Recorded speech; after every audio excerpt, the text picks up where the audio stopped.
Hello, and welcome to the Explain It podcast. I am Ingryd Hernandez, your host, and today is a very special day. I know I say that a lot, but it is very special because I've been in this real estate investing entrepreneurial journey the last almost 5 years. So I joined the Sub 2 mentorship on January of 2021. And through that process, I've been able to meet such amazing people. But one of these people I've met early on and have been able to kind of track their journey as they move through the process of real estate, learning creative finance, all the things. And why this person is one of my favorite people is because they're so young that this is when they get to make some really bold decisions, make all of these pivots, and it's expected because they're young. Like they have so much on us because they're young. So I'm going to pull up to the stage Mr. Kevin Choe. What's up? How are I'm you? no longer young anymore. It's crazy No, to think you about. are still young. That's how young you were when you got started, and you get to still be counted young. I started, I'll say, middle-aged, and now I'm like starting to pass that age. But So, hi, Laura what's Burbauer. middle age, Ingrid? Well, I believe, okay, I know people like to call middle age like people in their 50s. Technically, middle age is like middle of your 30s, like middle of your 30s to the end of your 30s. So you have to think about it this way. Most men only live to like 70 to 72, right? Well, if you divide that in half, what number do you get? 35, 36. That's right. You're Asian. You got that Oh my math God, down. I'm almost middle age. That's crazy. Yeah, you're not almost. You're like 22, 23. I'm 25. What? Yeah, I know. I knew you before you could even drink. Oh my God. Legally That's in true. the That is United true. States. I couldn't even go to after the mastermind event. Like everybody went to Old Town Scottsdale to the bar, and I couldn't go in. But Oh that my was 5 goodness. years ago, and I'm 25. I just turned 25 like 2 months ago, and it feels still good, but I mean, it's like I'm not like 18 or 19 that I used to be. Yeah. I think I met you. Well, I joined January 2021. So I definitely met you when you were probably 20 then. Oh, for sure, yeah. Yeah. But how fun, because I think people think I'm going to be a real estate investor, and then like they think very linear in like their experience. And that's not how it works at all. It's an up down. Like one day you're excited about doing certain types of deals, and then the next day it evolves into something else. And I've been through that similar experience, even though like you going through that experience, your advantage is your age. Right. Where me, I'm going through that experience as an older person and I can only pivot so many times, before that aging process works. So it's just an interesting perspective. Now, I would say I made some really bold decisions to not stay at a W-2, for example, right? I left March of 2024. I had a high paying job.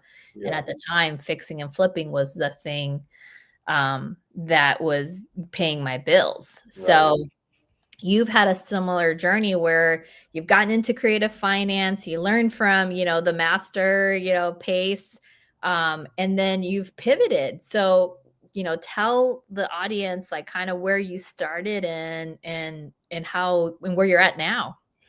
Yeah. No, it's one thing to jump into real estate at the expense of something, right? Like you like quit your job. But for me, like and that was hard, and it's not a job that like, you can just get like you have to have some sort of experience. But for me, like I didn't have. Let me fix my camera. My camera. I don't know when. Ever since you started following me around, like have you noticed that on your Mac? It's like it just kind of follows you. Um, but for me, I never really had a lot to lose, which is one thing. But I got into real estate because like I didn't want to go to school. I was like that's literally the only reason why I want to get into real estate is like what can I do so that I'm not like wasting my time and but then I actually do something with my life. So Yeah. and at that time, that real estate was the only thing that was the only thing for me at that time. And so so I don't know if you know, but like I actually passed my real estate agent license test before No. I never used it. I never used it. I passed it, one try, of course. Me And too. Me too. yeah, I think I got like barely like 72. I was like, oh my, one more question, I would have like maybe not done it. Wait, so you're licensed in what state? And then this was when I was in California, like Oh. 5 years ago. It's definitely expired because I think it's 4 years it expires or 2 years. But I never hung my license anywhere. In Arizona, you have to keep your continuous education, and it's every 2 years you have to have 24 hours of education. So otherwise, yeah, it goes inactive. Right, right, right. But you can So flip it active. You don't have to you could do minimal things to flip it active, is all I'm saying. yeah, yeah. But then that's when I got distracted with the ATM business. So like this was like when I was 18, turning into 19. I actually ended up starting my first ATM business, which really didn't really take off because I wasn't really passionate about it. But Mhm. but instead of doing that, I got my license. I start my own ATM business, and then I get into real estate wholesaling, which kind of is like most people know the journey for the last, and I've been doing that for the last, I mean, ever since I sold my portfolio, which was last year around this time. So like Mhm. I did wholesale for 4 years and build my portfolio. Every single one of my deals seller finance and subject to taking over mortgages. And then last year I wasn't even planning on it, but I actually got an offer from my partner saying her partner wanted to buy me out. So and that's kind of how this whole conversation started. Was like, okay, well, do I want to keep doing this? Do I want to build wealth right now when I'm 23? And for me at that time, I was like, I have so much time for me to like mess up. Like, why am I trying to play so safe right now? Mm. So that was the big reason why I sold it. Was like, I'm like, I don't want to wait 28, 27, 28, 29 years for these mortgages to be paid off and then like reap the fruits of my labor. It just like wasn't the game that I was willing to play. So I ended Mhm. up taking an offer from my partner on seller finance. So like I bought the houses on seller finance on Mhm. subject to, and then I sold the entire portfolio on seller finance, and that was really um, that was the end of that. That marked the end of, like, I won't say the end of my career, but that was a big moment of my career where like I put a very I like put a end to that chapter. Right. And when I moved to New York, and that's when things actually changed a lot because I was like, I didn't really have any income. Like I wasn't making the money that I was making, and so like my income was like significantly down. Yeah. And when you live a certain lifestyle where like you're making good money and like you're going out to these events, people recognize you, people give you praise for all the things you've done, and you go to New York and you're like you don't know anybody, no friends, like no income specifically, it like really puts you in a like very weird identity crisis. Mhm. And and I was like, what am I gonna do here? It's like one of the most expensive city with no income. I probably came at here at the wrong time, which in my defense, like it was the wrong time, but I'm glad I went there at that time because it really built character. Mhm. And that's kind of how, and then I kind of stumbled into this like social media agency for the last like now 7 8 months, where like people I found a need for real estate investors needing help with social media. And I'm Yeah. like, well, I'm like, and I'll be honest, I'm literally not the best at it. Like it's like I'm not the best at it, but I've been consistent with it. I mean, I still do the podcast. I still love speaking in front of camera. It teaches you a lot of things. And Mhm. and then when my first client was actually fractional. Stella was actually my first client, and I'm so grateful for her. Like I will literally, because if she was if it wasn't her, then I probably wouldn't be doing what I'm doing right now. Really? Oh yeah. I love Stella. She is amazing. I actually just got like a Rising Star award or something because I was able to raise between what was it, 500,000 to 1,000,000, like pretty fast. Hmm. Like literally, it only took 2 Zooms to raise that amount of money, that 600,000. So that Right. was really cool. Like apparently, it normally takes a little bit more effort. So I'm very happy about that. But Stella in her fractional app it's a game changer. Yeah. So that's so cool because it's such a you literally had a client who do you know that her app right now it might be evaluated more than this, but it's like worth 600 million right now. I don't know. I didn't know. Yeah. Yeah. So I mean, you had a killer client as like your first client. How amazing. Yeah. No. So she opened up that idea for her. So like, you know, I'm I always just like how Pace has opened up so many doors for me. Just like how anybody has like all these people that have opened up doors for me. Like I'm always gonna be grateful. I'm always Yeah. grateful for people that Mhm. have. So, and then and then like shortly after, I ended up doing this podcast with Pace for the first time, like first time ever. He's on my podcast when I hit 10,000 subscribers, Mm. and then I and then like and during that podcast, like I kind of tell him about like this agency that I started, and just from that podcast alone, Ingryd, I'm not joking you, I got like 5 clients.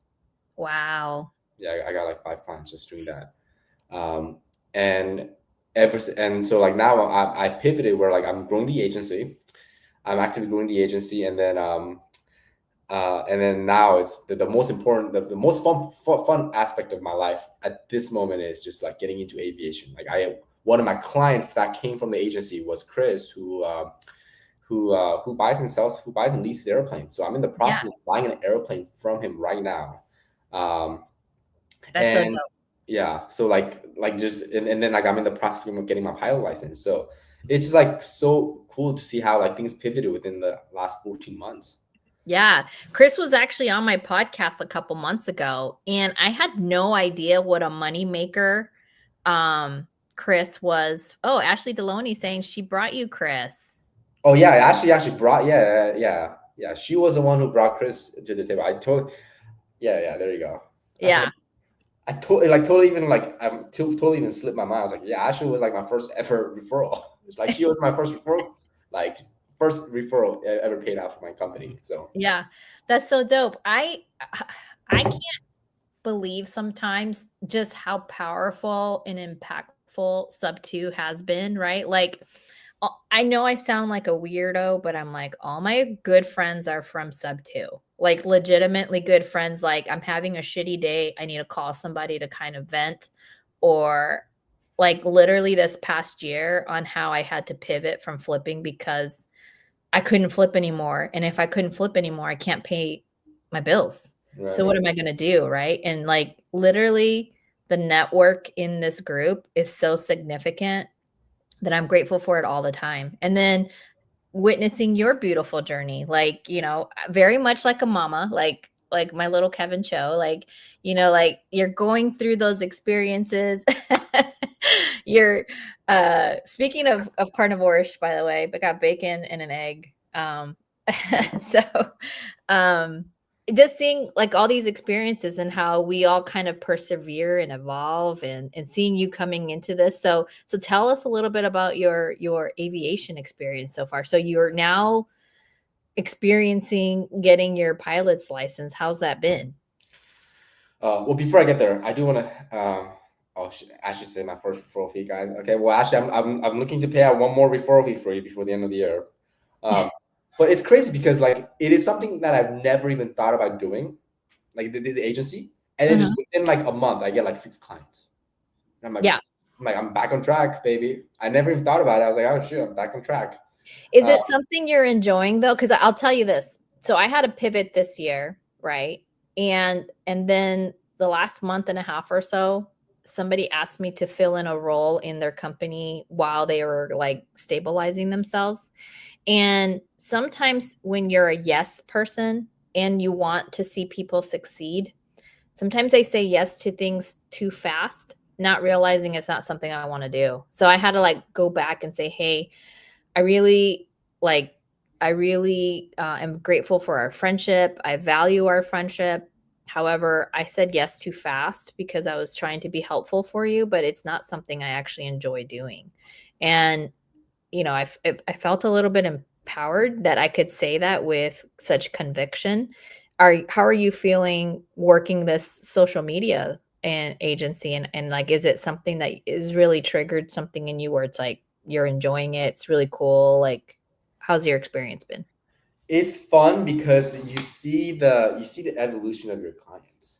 Mm. Like first of all, I mean, like it's like you don't really see the results of it within the first few months, but like just me knowing exactly what they need is, and like it feels like I'm being useful, right? Mhm. And that gets me fulfilled, right? Like some of Yeah, my clients, like I fly out to their properties and film. that's so cool.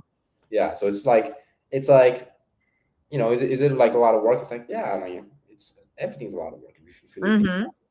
But is it worth doing? It's like, yeah, like 100%. Like I'm able to solve like I'm able to solve just beyond like a filming problem. Like I'm able to solve their business problem. I And love that. yeah. Mhm. So that's been really fun. Mhm. Um so but to answer your question about like the aviation, like I I'm in I'm not I don't enjoy the like the ground school, like the right the like studying stuff. Like I don't enjoy it. To be truthful, I never enjoyed things like that. But I enjoy the deal structuring right now. So like I'm in the process of buying an airplane. And like I'm buying the plane with already leased in place, and the lease is going to cover the monthly payment. So and then in 5 years, I'm going to have the airplane free and clear.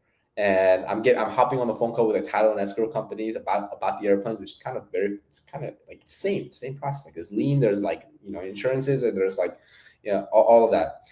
And it's like it's like my giving me my very first real estate deal feeling, and I'm enjoying that truly. And not to even say like all the tax benefits I'm gonna get, and all and then me, like it's I'm genuinely very excited for this. That's so cool. Yeah. And I always say getting into single family houses and starting that process, especially if you've never done anything in business or done anything like beyond your typical W-2 experience, it's like the gateway drug to business once you if you decide to evolve from it. And I feel like you've evolved from it, I'm evolving from it, and it's hard to find that first newness feeling in this evolution. So I'm glad that I kind of had that feeling when I raised capital on fractional because it was a mixed use commercial building, so it's a different type of property. When you get into commercial and business, and you probably already know this, but really just talking to the audience, when you're buying single family houses, there's like a ceiling. You can't like what is the economical rents for that property? You're really not going to hit much more than that, right? But when you're getting into like commercial plaza, like commercial spaces or like something like a mixed use commercial building that I raised for, you can really push that NOI. And we knew that we could make more rents and businesses, like what we call triple net triple net leases on them. So it would make the building even more valuable. And we haven't even like finished the whole strategy. Like we're going to add a laundromat in it, and then there's cash flow from laundromats.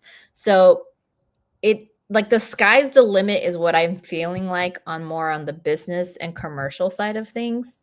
I'm not talking about office space. I'm talking about like businesses being ran from these companies or from these buildings, and just the level of cash flow that can come from them is a lot more significant than what you would get from like these single family rents. And so that's what it's exciting me now is like getting more involved into these business spaces, getting more involved with these kinds of properties that have such higher level of potential. Right. And for the clients that you have on the social media side, are they mostly just real estate investing in like single family houses, or like what's your client mix right now? Yeah, all of them are they all hover around real estate. So like I have a fix and flipper Mhm. out of San Diego, does like $3-4 million flips. I have a client that does like wholesales to hedge funds. I have a Mhm. client that raises good amount of capital. I have a client also wholesaling. And then yeah, so that's kind of like the majority of my clients. And then obviously Chris is my client right now. He's like he's focusing on the airplane stuff. Uh, Mhm. but like everyone they all hover around real estate.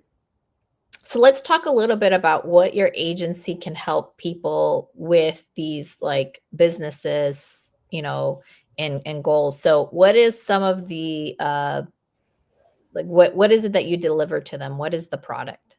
Yeah. So before I even take on any of my clients, I kind of tell them, hey, like honestly, like you and I should not be working for more than 9 to 12 months, like because my whole philosophy is like I want to set up enough content that continuously generates like opportunities. So even right now, like I get people that still send me deals from videos that I made a year ago, 2 years ago, Mm-hmm. even and being able to raise capital. Like raising capital. Like I don't have people that come to me and say, hey, I want to give you $1 million, but like I have people that that ask me advice and that have money to deploy, like at least once every other day. It used Yeah. to be like multiple times a day, but it's kind of slowed down a lot. But like my whole philosophy is let's be strategic about like the contents that we produce, so that like the email list, like the content that we produce can still produce opportunities a year or two down the road. But my big thing is more like an email list, right? Because like that's where like a lot of my opportunities have come from. Is like selling out two of my workshops came from email list, and then being able to raise all the money, it ended up did come from the email list. So that's kind of been my strategy, and I like to implement things that I have personally done because I know it works, especially if you're in the real estate space. Mm-hmm. But yeah, so that's kind of like my delivery is my promise is I'm going to show you what I've done because it works. Yeah. And I love it because it doesn't feel like out of reach what you said. So what I heard you say is your clients really should only be with you 9 to 12 months. You're going to have really highly valuable content that is evergreen. Evergreen meaning it goes on and on. It goes on and on. Just kidding, that song. And so Is that a middle-aged song or what? it is, yeah. Well, it what isn't that it's Black Eyed Peas. It's okay. But yes, it's a middle-aged song. And then you have what do you call it? Like and you're actually using what you've practically done. So it's not these people who promise you stuff and they've never actually done it themselves. Yeah. Which, I have had issues about that because I had somebody doing my social media when I was when I had my W-2 and I was making money flipping, like I was like, okay, I'm going to dedicate money to social media.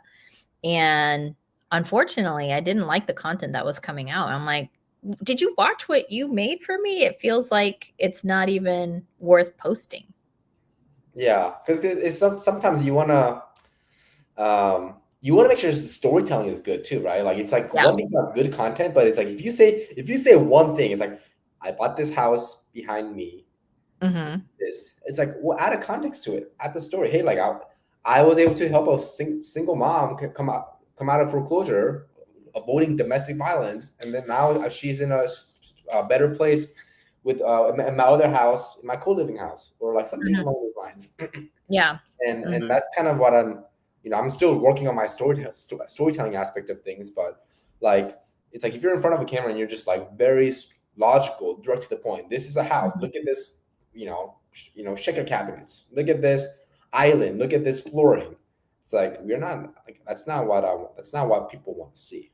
Right, right. That's not what they get attracted to. They want to see how did you solve somebody's problems? How can they connect from that human aspect? And it's the part that AI will not be able to take over, right? Right. Like the empathetic piece, the piece that like hits the heart. Hmm. Yeah, yeah. I mean, some people don't really give a crap about it, honestly. Like, there's people that are like, okay, well, save the whole single mom, sure, whatever. How much did you make?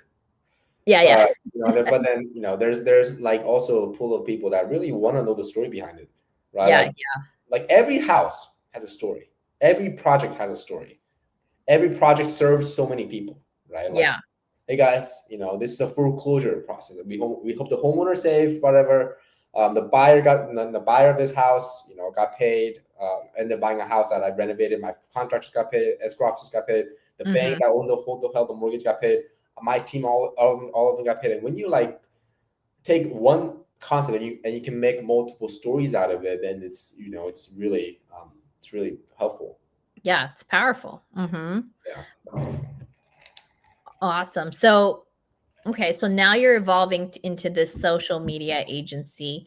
What are your goals around that, and how can we help you achieve your goals? So if somebody's like, "Oh my gosh, I've been in love with Kevin Choe since he couldn't legally drink," so how how So, would somebody work first of with all, are you? you a girl or a boy? Because if you're in love with me as a boy, then I'm Are telling you you, still single and ready to mingle, Kevin? I signed NDA, so I can't disclose Okay. that. So tell us. So if somebody's in the chat and they're like, "Oh my gosh, I love Kevin. I love the content that he creates. I want that for myself." How would they start working with you? Well, first of all, I like to help people that I know I can help. Hmm. Like one of my friend Mary. She connected me with her dentist friend. She wanted her friend's dental agencies to like, do really well on social media. I was like, and then obviously, referral. Like I was still hop on the Zoom call, and I was like, I genuinely don't know how to help out a dental agency. Like that's not something that I know how to do. Um, Oh, so like unfortunately, I have to turn it down because it's like you don't want to take clients money from your client, and then you knowing you can't help them, and you're like, well, you're doing good, but keep going, and then all you're doing is just like start racking up money. yeah, But I'm very particular about clients, like especially like if you're a wholesaler looking to do more deals, obviously build a portfolio, and then you also raise money, then it's something that I know I'm confident in my ability to do because like the principle of it is still the same. hmm, So those are the clients that I really want to build out on. So like I think if I can just stay in sub two and just like help people in there, I think that's something that I think that's a good starting point. But to be totally honest with you, I never really went out and started like marketing myself. Every single one of my clients just came from just organic, like word of mouth. yeah, yeah. Well, because you're So so lovable, Kevin. That makes sense. Fun fact with that dentist office, I don't know if you know this, but running a dentist office has one of the lowest failure rates in the first 5 years. So, you know how when people start businesses, like, I don't know, 90 something of them actually don't actually fail in the first 5 years? Less than, I think, 2% fail for dentists. Isn't that crazy? yeah, I mean, shit, I should They're I should very I should take them as a client. They will still be around. yeah, yeah. So see, you need to talk to me a little bit more, Kevin. I can help guide you a little bit. But yeah, again, I was I've been looking at more and more into businesses, and there's some businesses that are very recession proof. Running a dentist office is one of those. Do you want to know more that are recession proof? I'm gonna guess. Okay. Give me a category. Is it like a Well, you're drinking something right now, and so it's kind of in that category. recession proof? I'm pretty sure coffee shops are not that recession proof. Yeah, I don't know about coffee houses. No, no, not that. Okay, so recession proof. I'm drinking a coffee right now. Okay, what about Oh, what about I didn't know that was coffee, by the way. it is very water diluted coffee. It tastes like tea Mm, actually. mm. I don't do coffee very well. If you guys are in the chat, what are some recession-proof companies? And they're probably going to cheat because they have Google in front of them. But if you guys are listening, what give me some of the recession-proof companies that are out there that people should consider buying into. Is this a B2B company or B2C or B2C. Mm-hmm. B2C? Okay. I mean, it's not gonna be cups or anything. Um, ice? I don't know. Selling ice? I don't know. Maybe I'm very like one dimensional. I just see this and I'm like ice, water, Yeah, glass. yeah, yeah. So I'll give you an example because again, I'm working with someone out here in Arizona who works with a lot of recession-proof businesses, and one of them is alcohol. Oh, alcohol. Yeah, you were drinking something, it was in the beverage category. Yeah, alcohol. Like so think liquor businesses, Laundromats is one of them too. I love that main attraction NJ on Instagram. They said auto related. Auto related might be high up on that list too. Laura Burbauer said electrician. Services. It depends on what services. Not everyone actually comes out ahead with services, but some other ones are like cleaning services, laundry services. So yeah, your laundromat, that sort of stuff tends to be more recession proof. But yes, home and auto care, child care, because people really do need child care. So it just depends on what tier you're at. Ashley's ready for a tequila. Tequila. I mean, Yeah. I don't know. Like maybe I'm not a great example of it because I don't drink. I mean, like I I don't know. like Mhm. so like, and I know I never even. Maybe I've used laundromat once in New York. I was one of those wealthy kids that had my own washer and dryer back in my New York apartment. So like if you have a washer and dryer in your New York apartment, it means you're top of the class. Yeah. So, but like I don't know, like I don't really drink. No, so like it totally caught me off guard. Yeah. Well, I don't really drink either. I haven't drank come January 1st, it'll have been 4 years. My husband hasn't drank in 3. We did 75 hard and we felt really great after doing 75. We're like, why would we start drinking again? And so we just both stopped. 1,000 hard. Yeah. I've done 75 hard twice successfully. And then I got to day 27 of the second phase and screwed up on the picture. Ugh. Oh, Yeah, it still scarred me. But yeah. You've done 75 hard, no? I tried like at least 30 times. I just can't get past day 10. Really? Yeah. Oh my. Okay, that's interesting. So good. Are we gonna get on carnivore-ish? Are you back to carnivore? I've been on carnivore for like 4 days already. 4 days already? Good for Yeah. you. Yeah. I I'm told my husband going I'm to not gonna do sardine it. fast. What'd you say? I'm gonna go on this sardine cleanse, maybe. A sardine cleanse. I've heard that for 3 days, right? Yeah.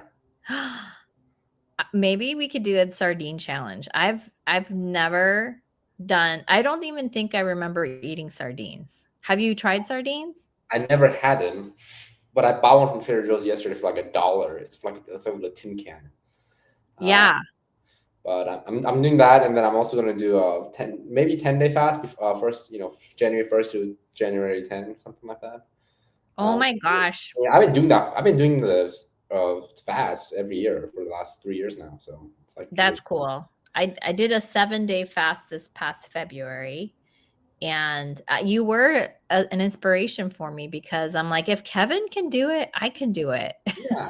So, yeah. And he's not even middle aged, so And he's not even actually it's harder the older you get, Kevin, because we get set in our ways. So but no, I actually, well, I don't know if it's harder because you get that young blood where you're like, I need to eat. So I don't know. Yeah, no. So I'm excited for the sardine stuff. But today I had bacon and eggs. Yeah. I remember during COVID in New York City when legalized is for us to go to drinks. Everyone was partying in the streets. So it's like, oh yeah, I mean, yeah. Yeah, I actually so during COVID, my husband and I really enjoyed margaritas, and we both realized that like we hardly ever drank before COVID. Like we would drink on occasion socially and whatnot. And then during COVID, I think what Laura mentioned here is that they relaxed so many rules around alcohol.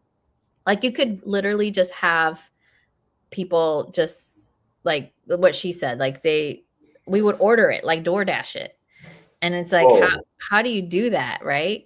So anyways, we decided to stop drinking because we were drinking a lot of that. What's his name? The Rock. I think it was like Terramara.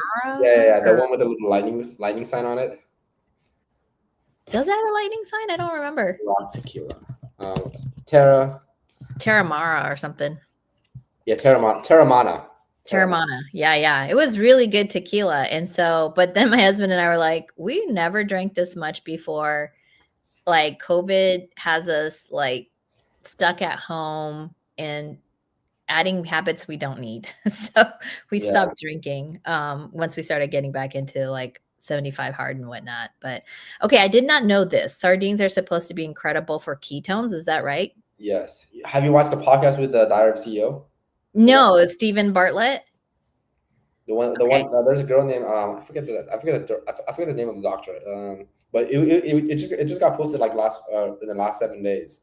But I've been listening to the podcast. I'm almost done with it. But Mm-hmm. like I've always felt so good during eating like carnivore keto, right? Mm-hmm. So like I don't know why I just stop. It's like once you eat like one bad meal, you're just like, all right, what's another one bad meal? But Mm-hmm. I mean, I'm feeling so good. Like, it's like I'm really happy. That's really good, yeah. Kevin. So Okay, so when are you starting the sardine challenge? I don't know. Probably like Thanksgiving tomorrow. Oh, I can't do it tomorrow. I'm actually at Thanksgiving tomorrow. Yeah, but I'm not at any Thanksgiving stuff because I don't have any.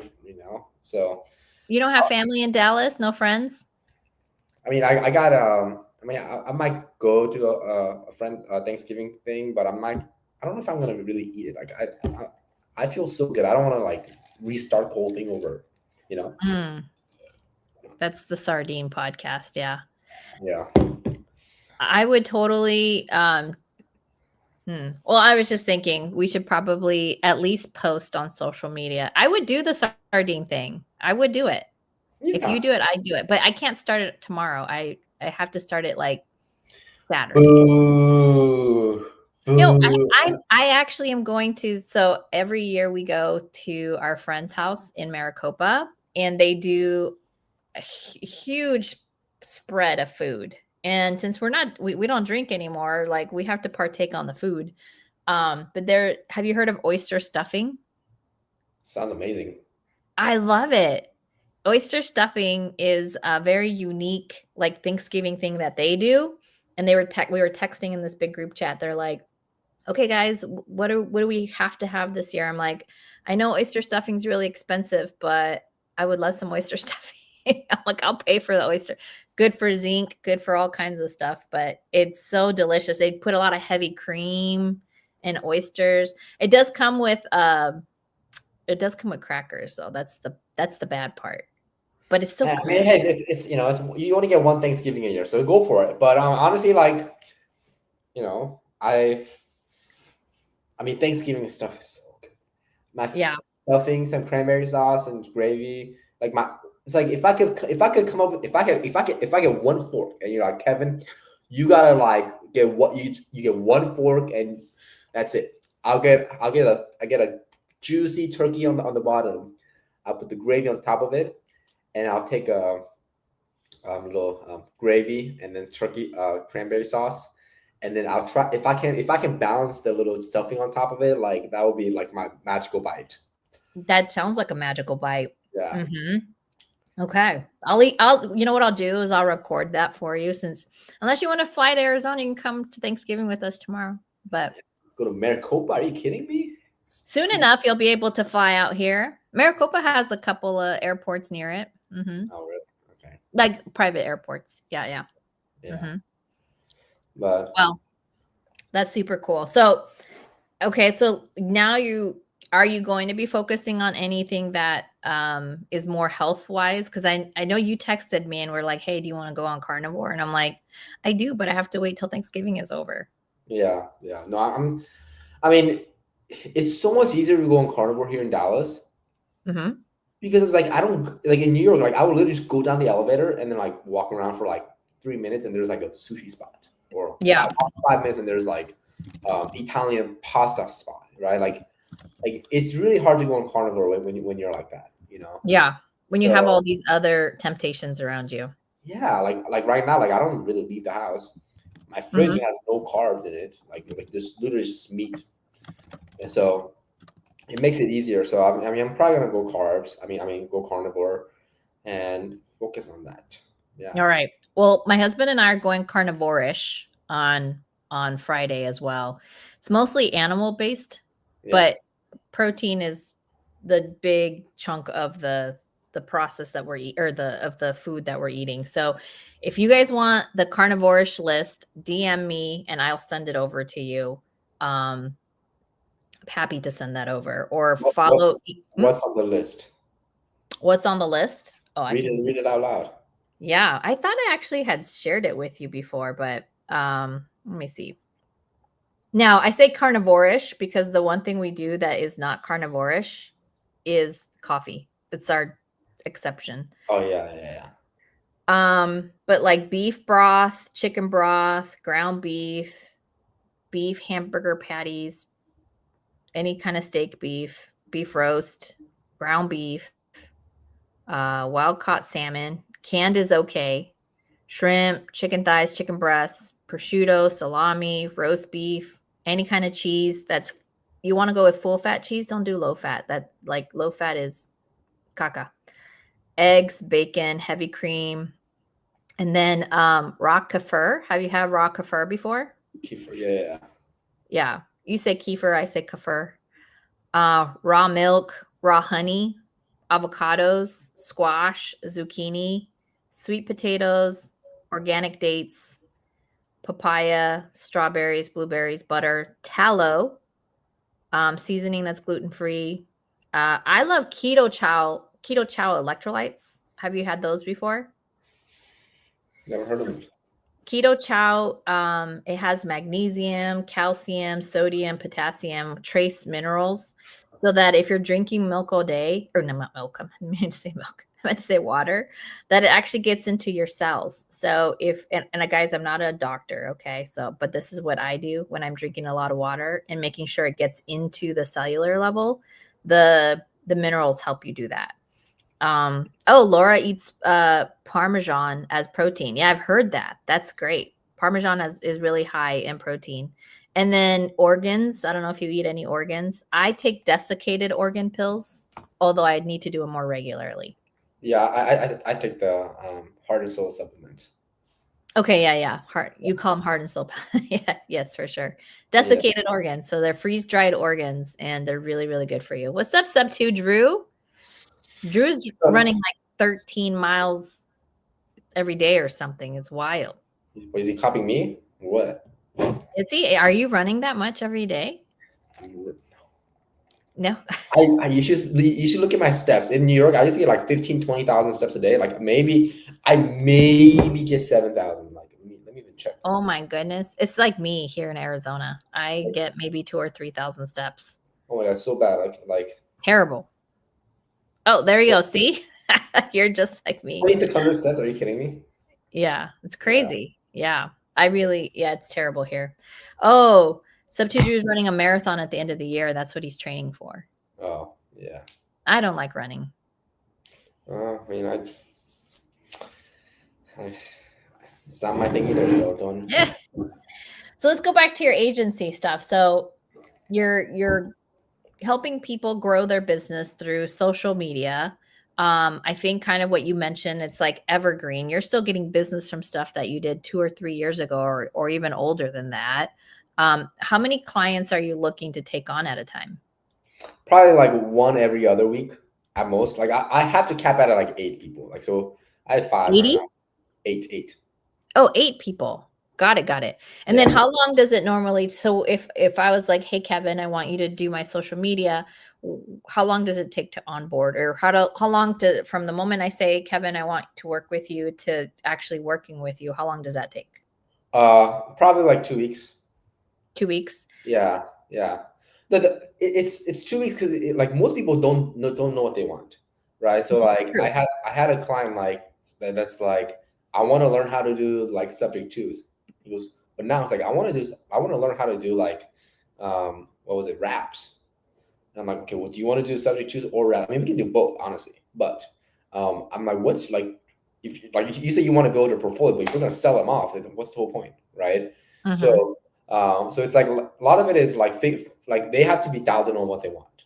Yeah. Because it's you can't just keep bouncing back and forth. Like my client, like who's a flipper, like he's like, I want fix and flips in these 20 zip codes, and that's all I want above $1 million house. It's like, okay, perfect. Yeah. And he hasn't steered away from that ever since we started working together, and he's like doing really well. I love it. So like you need clients that are super clear about what goals they're trying to accomplish. Yes. And then you want clients that basically are not bouncing back and forth, because you're going to be able, so you're going to create like a whole social media strategy around having them succeed in those goals. Yeah, 100%. So like it's like how many emails are we collecting on the weekly basis, and where are those emails coming from too, right? Like if one of them doesn't perform, then like why are we keep pushing that email, that lead funnel, and then like what are we even doing with the emails? How often are we sending them? Mm-hmm. You know? So and then every once in a while I kind of help them out with their affiliate stuff, just like on the side. So like help them out with the affiliate stuff too. But like it's like I said, I bring more. I think I try to bring my existing resources to the table. Like it's not just like, hey, like I got a couple of my clients on the podcast. It's been really fun. Mm-hmm. But yeah, I try to be as like hands on. Like I do everything. I have a couple editors and that's it. But I was just going to ask you that, like, how big is your team? And so it's just a couple editors and you. So like, if somebody wants to work with your social media agency, it is you who they're working with. Yeah. I mean, I only have 5 clients, and I can only like realistically, like, I can take probably 3 more, and then after that, it's like I have to dilute my attention, which I don't want to do. Yeah.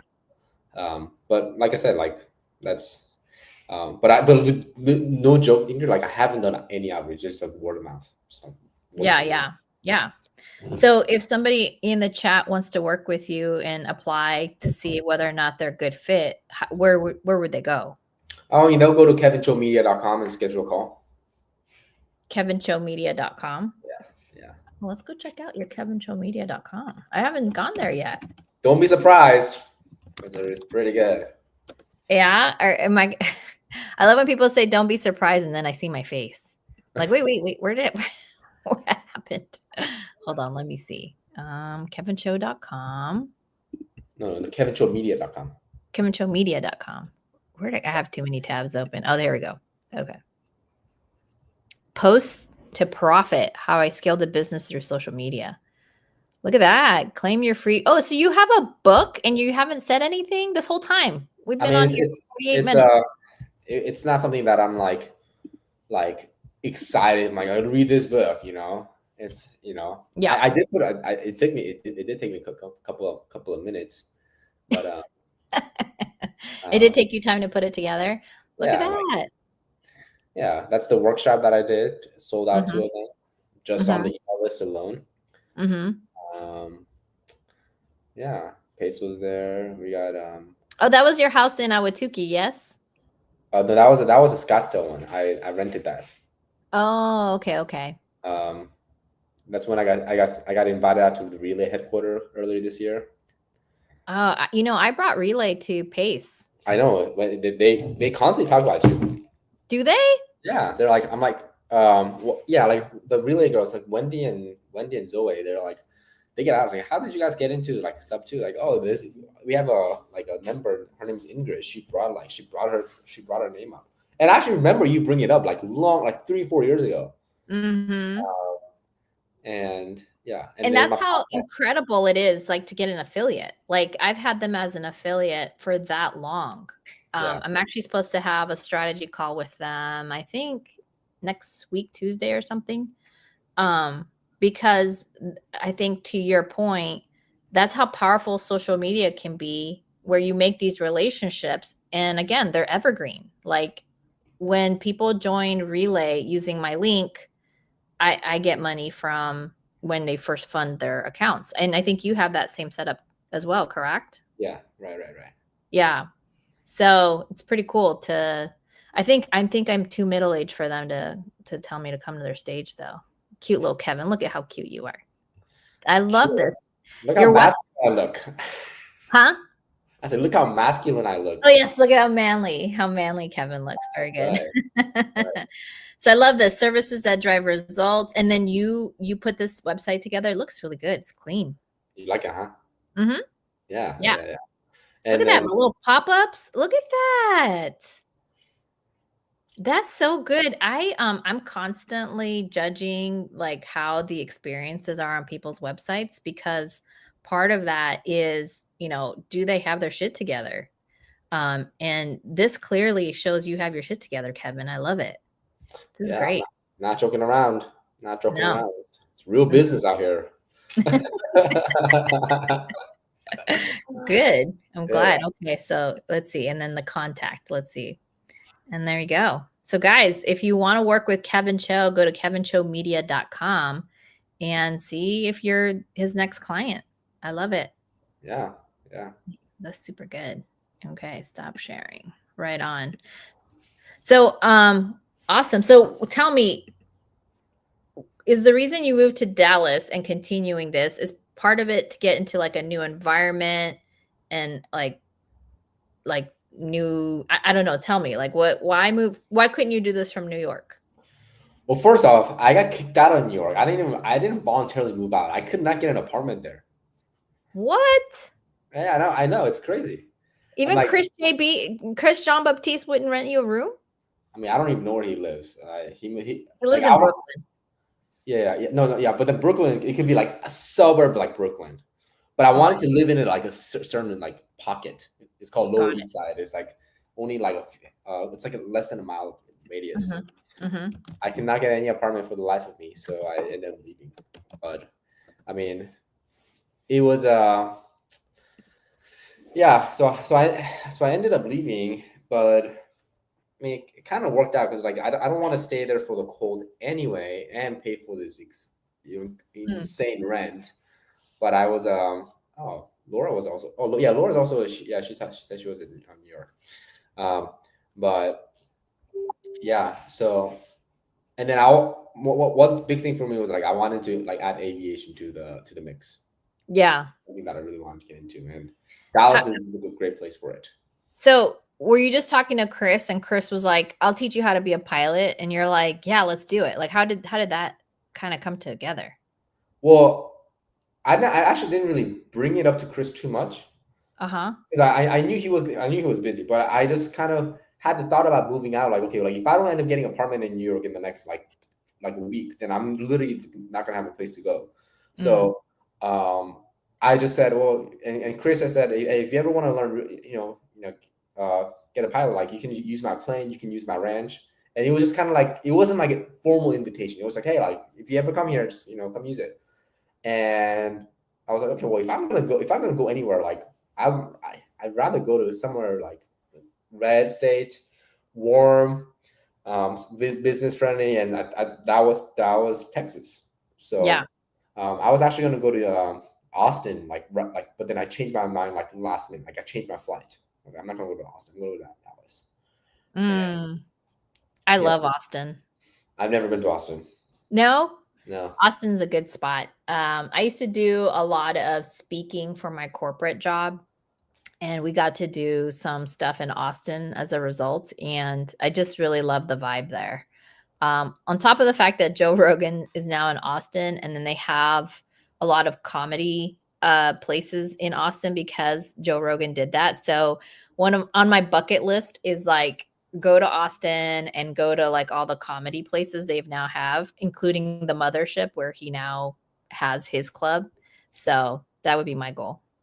I mean, New York was, but I will say New York was so fun. Like last week I was in New York, I like went full out.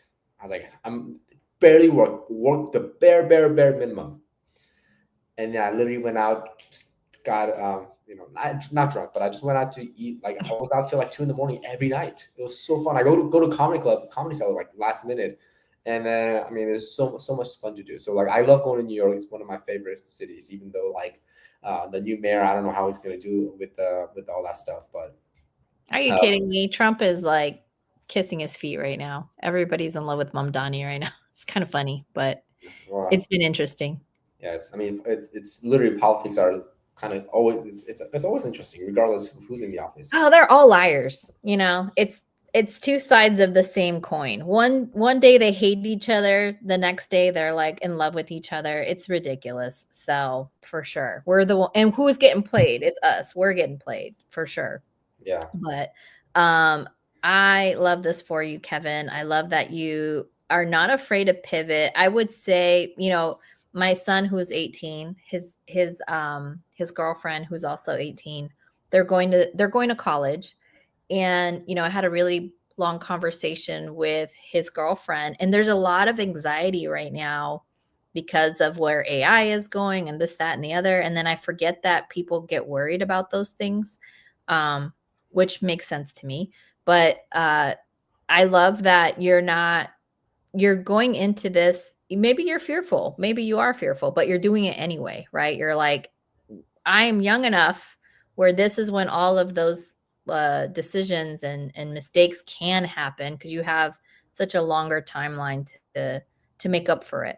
So, and this is the time when people, like, that's what I told my son too. I'm like, this is the time when you should be making these mistakes, but these are mistakes like in the right direction, right? Like business mistakes, like exploring the things that you enjoy doing and what really aligns with you. One of the things that I went to the golden ticket last month, and with Pace and all them, and one of the things the guy said up there was like, when you are making decisions that are in alignment, the universe becomes your market. Like they market for you. They become like it starts looking for things to make you successful. And so I think that that's probably why you got your clients so quickly, because like, one, you're a popular kid. I love that. And then two, like were in alignment with what you wanted to do. And so the universe, rewarded you with that alignment. Right. I love it. Yeah. Well, Kevin, thank you so much for coming on the podcast with me. I love watching your journey. I love how you're evolving. I know I say kid, but that's because like you're like my child. I can't help it. I could be your mama. I mean, yeah. I mean, it's like once a kid, you're always a kid. My mom's like thinks I'm a kid. Yeah, I'm probably as old as your mom, but anyway. I don't know. Maybe. Cool. Well, I mean, if you guys are out there and you need this social media support, you need somebody who isn't just telling you what you should do, but has actually done it themselves, head on over to kevinchoemedia.com. I have and where else should they be following you and following this journey along with you? My Instagram, the Kevin Choe. You can see that it was right here. There you go. There you go. Kevin Choe. I love it. So go follow Kevin on Instagram. If you want to get his ebook, go to kevinchoemedia.com so that he can school you on what it took to be Kevin Choe. And then again, thank you so much, Kevin, for being on the podcast. We really appreciate you, especially the day before Thanksgiving. So thank you so much for being here. I hope you get turkey. I will eat the wet part of the turkey. I don't know how to call it. The moist part of the turkey. The moisturized. Yeah. I'm not getting any turkey breast. It's not happening. Right on. Well, thank you guys. This has been the Explain It podcast. I appreciate all of you. Have a wonderful Thanksgiving. I like dark meat myself, Laura. That's my jam. And hopefully we will see you guys here next week at 1 p.m. Arizona time on the Explain It podcast with Ingryd Hernandez. Bye, everybody. Bye.